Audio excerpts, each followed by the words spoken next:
Um, Holy shit, that's a 50-point difference. I'm taking that. So the jokes were just okay. Um, a lot of them fell flat.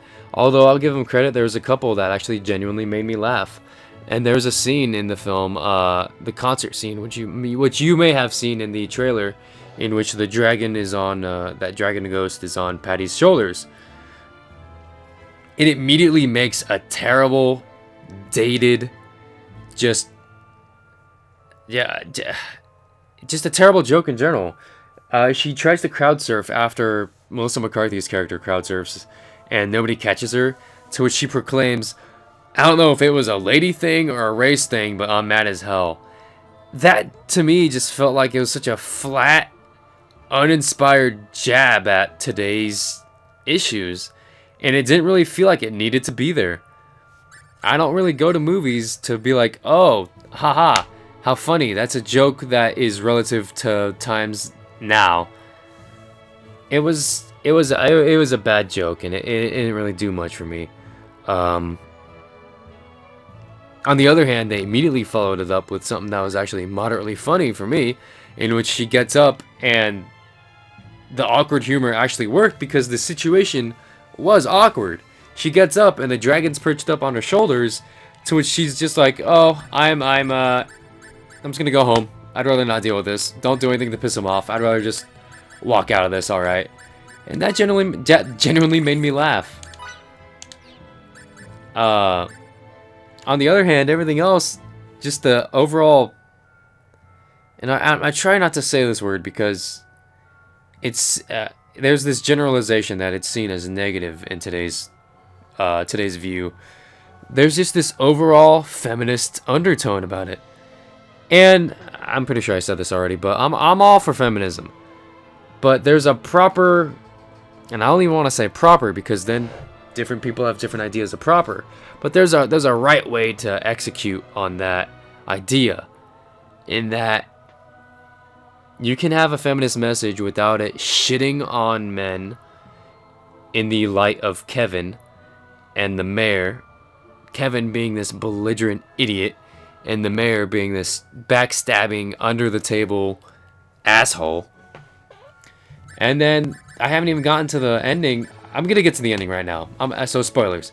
The ending is this huge, I want to say, 10-minute fight scene where they fight this army of ghosts, in which they use all their new gadgets. They use their, the essential proton packs, the new proton pistols, the proton grenades, the proton shredder, and such and whatnot. And given that like 2 or 3 of them are pretty cool, but the proton fist thing, I don't even think they use, and in general it's pretty useless. The proton pistols, useless, just as good as the proton pack. And even then, they don't really go over it because that's another that's another gap they leave for the audience to fill in of the originals. Proton packs don't actually destroy ghosts. And to sum it up, they actually just push them. Let me drink. I'm gonna take a drink real quick. Yeah, don't actually destroy ghosts. They actually just push them. Hence why they need the trapper, the ecto trapper. I don't know if that's what it's actually called. The trapper to contain the ghosts and put them in their storage facility, which they didn't have until the ending of the film in this 2016 reboot. Which I guess is okay.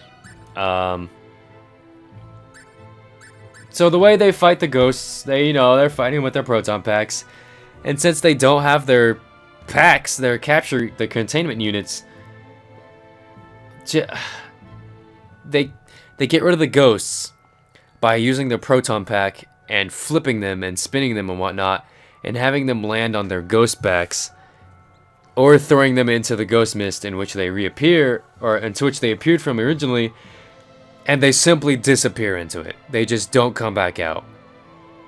I facepalmed that moment. I really was like, are you serious? They flip the ghost on their back and it lands, and they're just done? proton packs don't really do damage to ghosts. They just push it and control it. The only actual damage it does is to physical objects. Hence, seen in earlier in the film when they use it against the ghost beforehand in the concert. They do all sorts of damage and burn things on physical objects. Walls, ceilings, chandeliers, physical objects. They burn them. With ghosts, they don't exactly destroy them or hurt them. It just moves them, really. It wraps around and it captures them. So for them to be fighting this army of ghosts and them flipping it on their back and they're just done really threw me through a loop, because that shouldn't be done. That shouldn't be it. There should be like way more.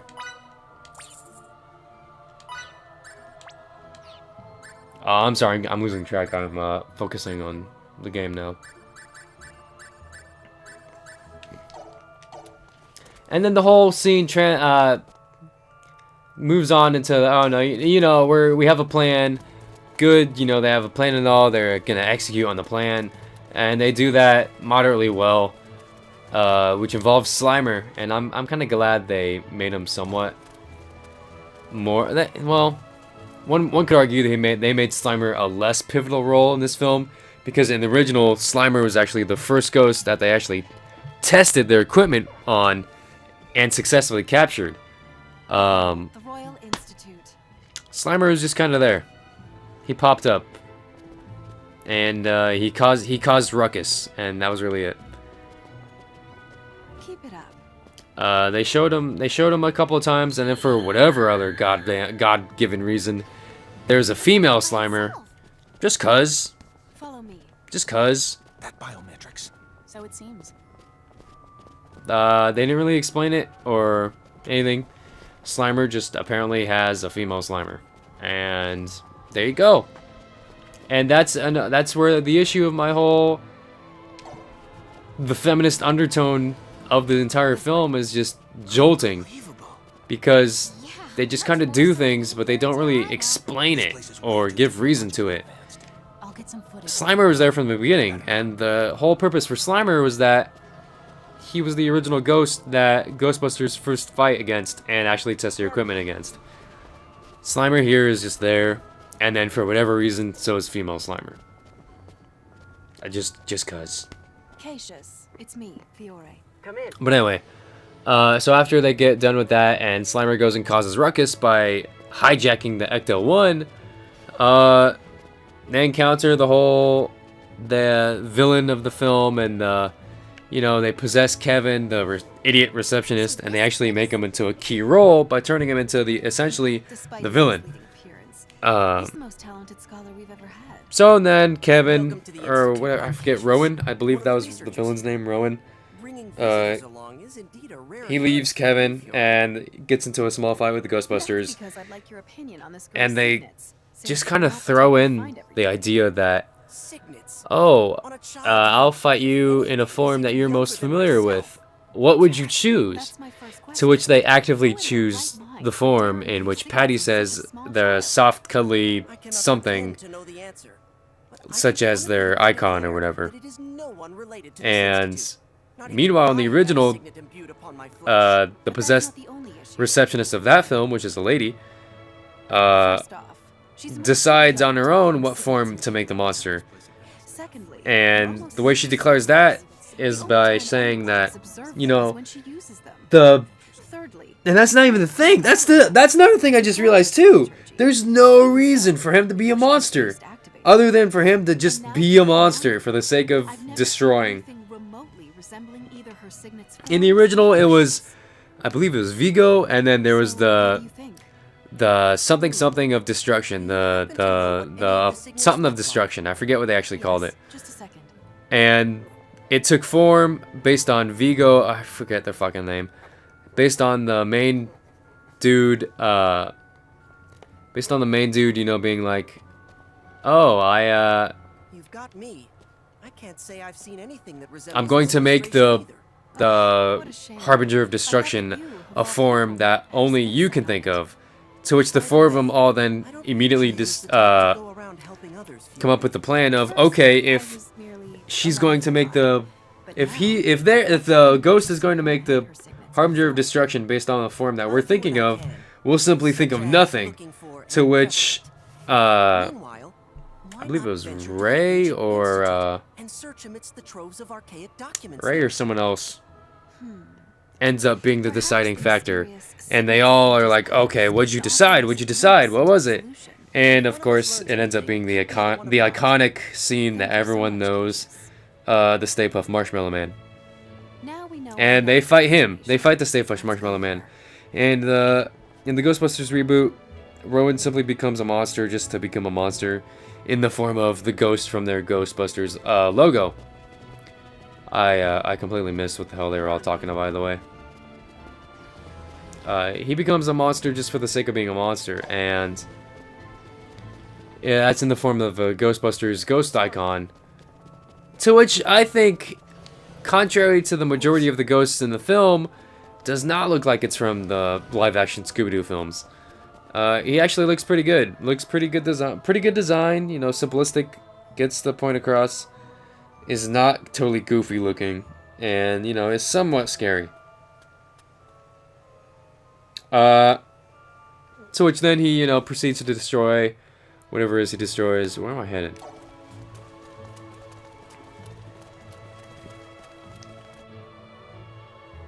Where am I headed? I don't know where I'm headed.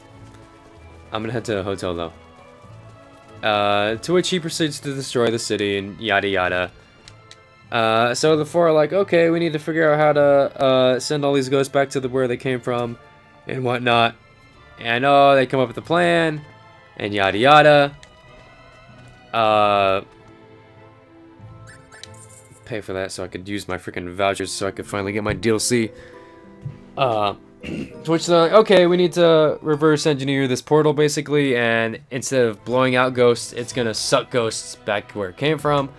Hey, look at that. To which they succeed by using the Ecto-1 that Slimer hijacked and directing him into the portal and detonating the thermonuclear reactor on top of the Ecto-1 and it blowing up inside the portal, successfully, you know, reverse engineering it, causing it to suck ghosts back in.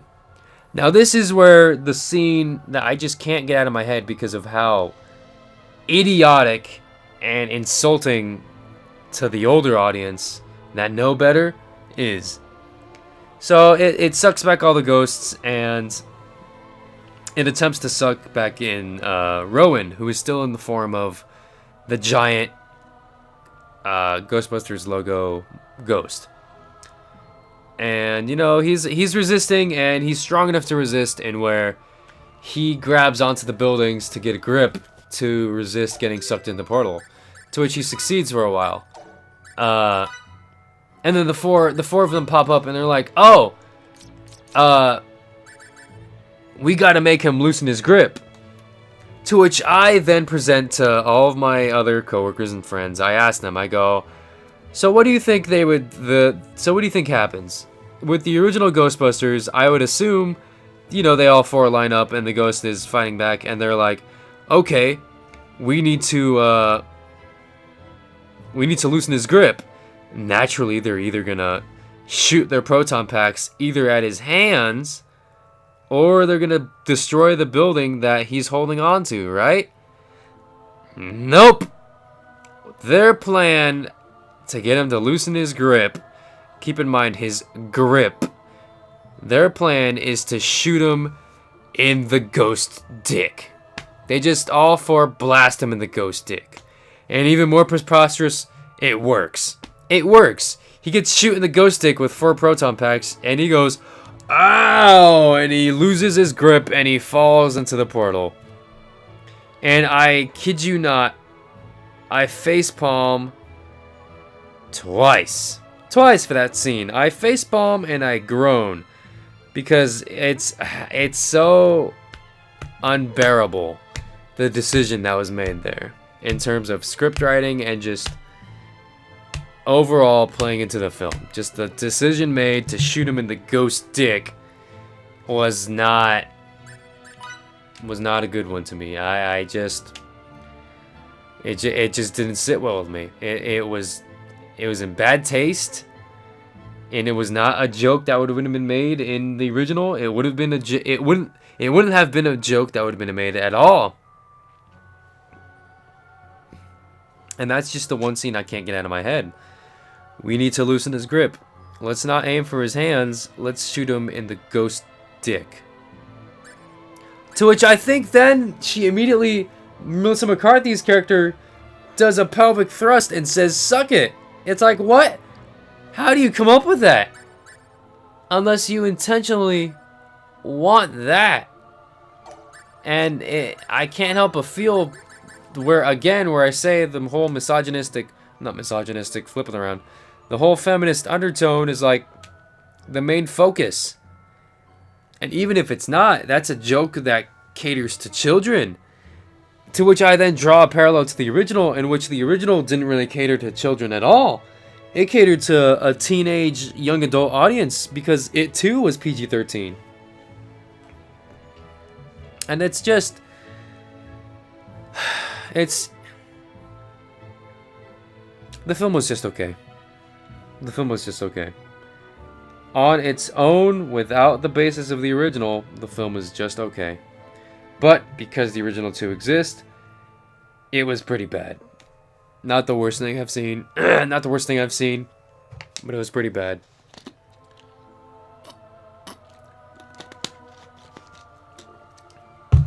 But they could have... excuse me. They could have just done so much better. They could have done so much better. And to be honest, the cameos in the film are actually probably one of the better parts, given the irony of the situation. Like how Bill Murray's character is a huge skeptic of ghosts and the other world and whatnot. In that, oh god, what's the actor's name? Ernie Hudson's character is just this.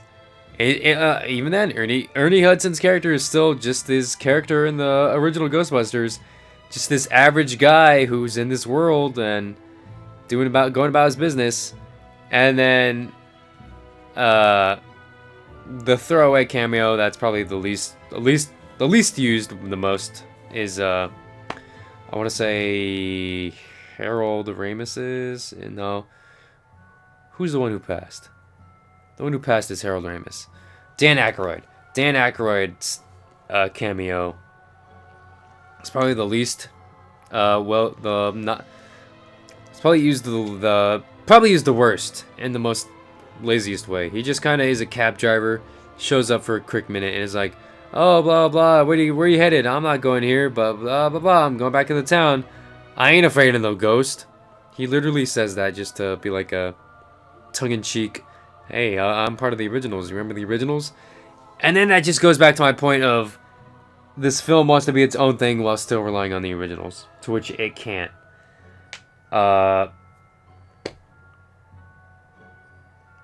Just ghost dick.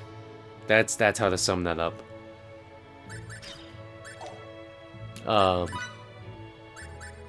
I do wish it was better. But it was a mess. It was a mess. Whoops.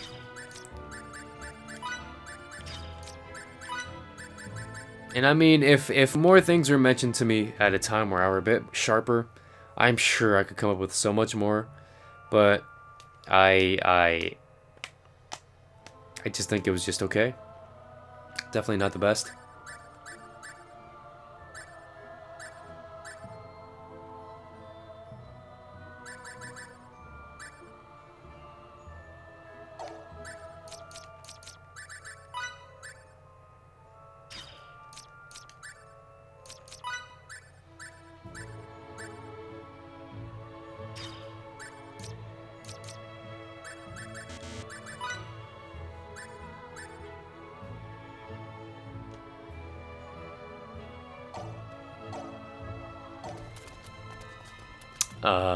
let's see here though.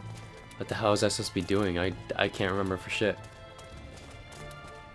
But pretty much also the fact that I'm running around with this raving band of people is pretty damn awesome. There's just literally six. Where'd the sixth person go?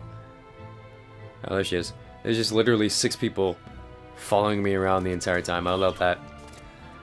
But regardless, I basically got my thoughts out about Ghostbuster. There's plenty more I could bring up, but I just can't remember it right now. And I've ranted about it so much today that I think I'm actually out of juice.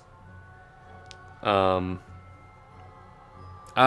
sorry I didn't get much more. I didn't get much progress in this session. I didn't get much progress in this session. I am sorry for that, but I definitely intend to do better next time. I just hope you guys enjoyed my rambling this time around. With that being said, I hope you guys enjoyed my little presentation here. I hope you guys definitely give me a share. Anything helps. Drop a like maybe if you enjoyed the content. I have no clue how long this series is gonna be, but I definitely intend to keep it to the 20-minute minimum size per each episode, just to see if that will help speed up the series. With that being said, guys, thank you guys for watching. Share me around if you'd love to. If any help, any word out will be of help. Anything will be greatly appreciated. I always love you guys. And even though I may not have much of an audience for you, I'm still going, and I definitely intend to. So thank you guys. And with that being said, I will see you guys next time. Goddamn ghost dick!